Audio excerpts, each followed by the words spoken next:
Hari ini saya nak bercakap tentang bagaimana lawatan saya. Yang pertama,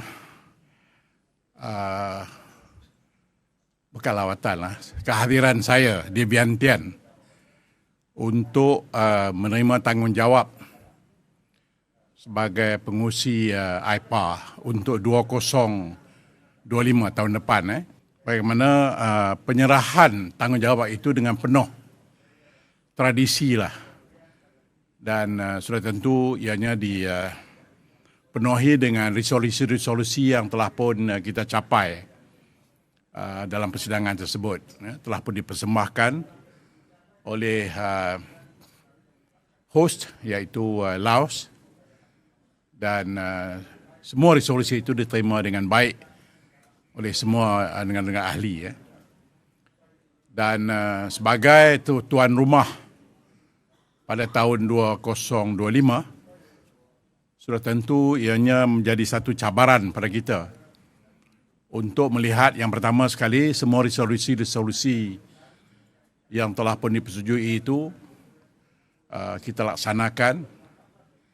Yang kedua, bagaimana kita boleh mempertingkatkan hubungan di antara legislatif dan juga eksekutif.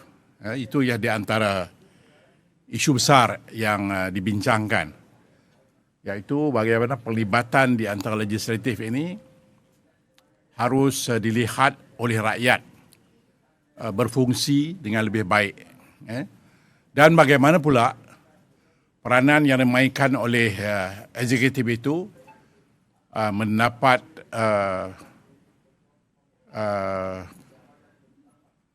pemerhatian yang lebih oleh pihak legislatif, oleh parlimen. Dan dua isu ini amat penting. Dan sudah tentu apa yang ditunjulkan di Vientiane itu saya kira satu performan yang hebat.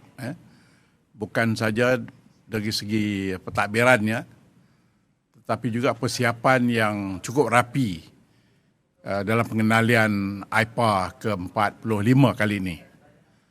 Dan sudah tentu sebagai negara yang akan menjadi pengurusi pada tahun depan, kita mula bekerja pada saat inilah. Sebab lepas ini, mesyuarat demi mesyuarat, kita akan panggil untuk sediakan. Dan sudah pasti kita nak jadi tuan rumah yang jauh lebih baik daripada tuan rumah yang lalu. Kerana pengharapan dengan negara anggota ASEAN terhadap kita pun amat tinggi. Jadi insyaAllah persidangan ataupun General Assembly akan berlaku pada bulan September tahun depan. Tapi mesyuarat-mesyuarat yang lain akan berlaku sebelum itu.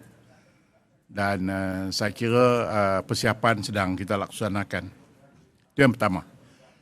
Yang kedua, lawatan saya ke Vietnam. Kita mengambil sikap bahawa kalau boleh kita nak melawat semua negara jiran, negara-negara ahli ASEAN sebelum berlakunya persidangan pada bulan September tahun depan. Jadi apabila kita mendapat signal daripada Vietnam yang mereka bersedia menerima kita untuk satu kunjung hormat, saya telah pun hadir ke Hanoi dan berjumpa dengan semua pimpinan yang tertinggi di kerajaan Vietnam. Saya telah pun berjumpa dengan yang dipertua Dewan Rakyat dia. Saya juga telah pun berjumpa dengan General Secretary parti dia. Dan saya juga berjumpa dengan Perdana Menteri Vietnam. So dalam satu lawatan itu saya cover tiga-tiga. Dan alhamdulillah lawatan tersebut amat positif. Dan boleh dikatakan mereka juga sedang menunggu apabila kita menjadi chairman nanti. Dan hal-hal lain itu ialah bincang tentang bilateral dan banyak isu-isu yang diketengahkan oleh Vietnam, dan kita juga saya telah pun maklumkan kepada pihak eksekutif kerajaan isu-isu yang menjadi concern oleh kerajaan Vietnam yang harus dilihat oleh kerajaan Malaysia. Dekat bilateral ada beberapa isu yang saya kira agak positif. Yang pertama, mereka ingin melihat supaya apa juga yang Malaysia perlukan dalam apa-apa juga isu yang memerlukan sokongan dari Vietnam, Vietnam sedia membantu. Ini termasuk isu-isu berkaitan dengan keselamatan di Laut Cina Selatan, isu pembenterasan dadah yang juga datang daripada utara tanah air kita, dan juga isu Myanmar yang berlanjutan begitu lama. So mereka kata kalau ada apa-apa yang kita perlukan dari sokongan, mereka akan sokong kita. Di samping itu mereka juga bincang tentang bagaimana harus bekerjasama dalam bidang pembangunan beberapa bidang yang penting seperti renewable energy. Yang kedua, food security sama seperti yang kita bincang juga, dan pertukaran mahasiswa dan juga tenaga pengajar universiti-universiti yang mereka rasa mereka bersedia untuk menerima akademia kita, dan mereka juga akan menghantar akademia mereka ke universiti kita. Yang lain-lain itu ialah isu-isu bagaimana kita boleh meningkatkan perdagangan. Malah untuk tahun, saya ingat kuarter yang terakhir ini terlihat peningkatan yang amat positif di antara dua negara, dan ini harus dikekalkan kalau mengikut Vietnam. Just now you announced Parliament will start operating on solar energy. Is it one of the matters that you will put forward during your visits to other Yes, kita agak proud. We are very proud to umumkan. In fact, di IPA Vientiane pun saya sebut bahawa we really walk the talk.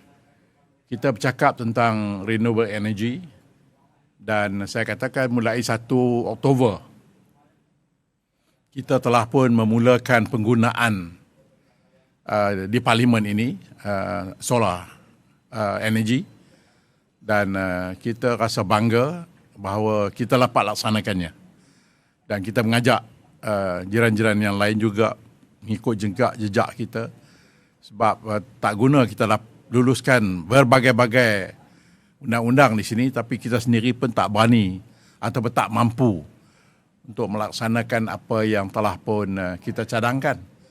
Jadi alhamdulillah ramai yang rasa teruja lah dengan tindakan kita, bahawa kita di antara negara yang awal, malah di dunia, bukan saja di kawasan di dunia ni, yang memulakan penggunaan renewable energy untuk kegunaan tenaga kita. So I'm proud to say that we are able to do it.